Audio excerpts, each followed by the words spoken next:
thought about protecting your fine art? Okay, well, I'm Simone Cason. I'm the owner of Canis Capital Insurance firm and Canis Capital Holdings. And we have a large amount of professional athletes as our clients. Not just on the business end, but also protecting them as far as disability or what have you. But quite a few of them have fine art. Right. And so because of that, we kind of got into protecting all of their assets, which has been an amazing ride. So I wanted to share with you a couple of tips and tools on how if you collect fine art, what kind of insurance you should be looking at to make sure that if anything happens to the art, that you can be able to get back to where you started from. All right. So make sure that you hit subscribe to our channel so that we can tell you how to build wealth, right?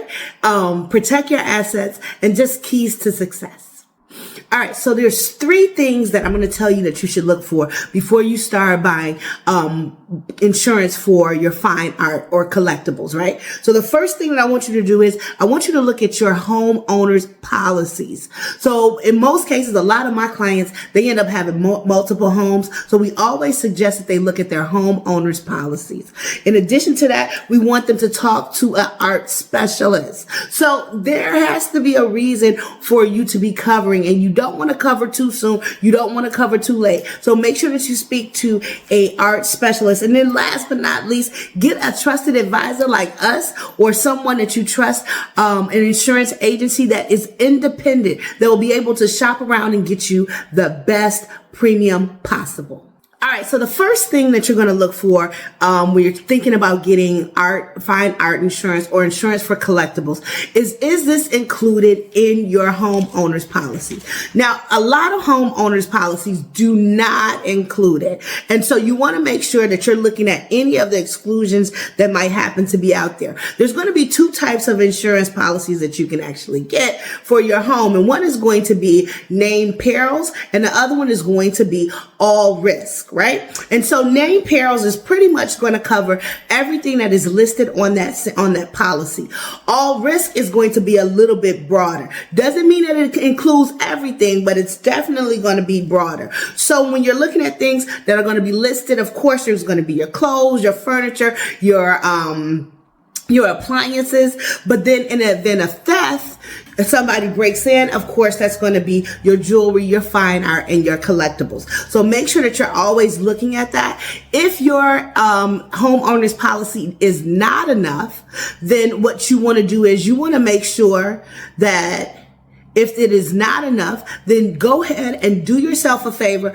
Make sure that you get an endorsement or what we call a floater that will include those items that you don't have on your regular policy. All right, number 2. Let's look at number 2. Number 2 is going to be speak to a art specialist, right? So one, you may go out and go to an auction and be able to put your panel up and bid and bid against a piece of art, but is it actually worth what you paid for? So make sure that you speak to someone who is an art specialist, that they can tell you how much you actually need to cover this piece of art for. In addition to that, you got to understand that when you're in these situations and you have art, when is a good time to be able to go ahead and get that insurance? Well, one of my rules of thumb is pretty much if you walk around your home or your homes and you have 5 or more pieces of art that are valued at $10,000 or more, this is a good time for you to be able to look at some coverage.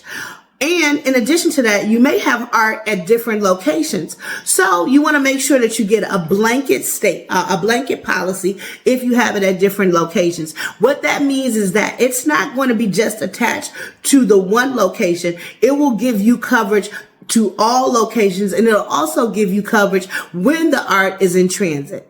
Last but not least, speak to an insurance specialist that specializes in fine arts, right? So why wouldn't you speak to someone that's in fine arts? Not all insurance policies are created equal. So you want to make sure that you're speaking to someone who can actually go in and go to bat for you with the underwriters and understand what they're looking for so that you can be able to get the best coverage and premium possible.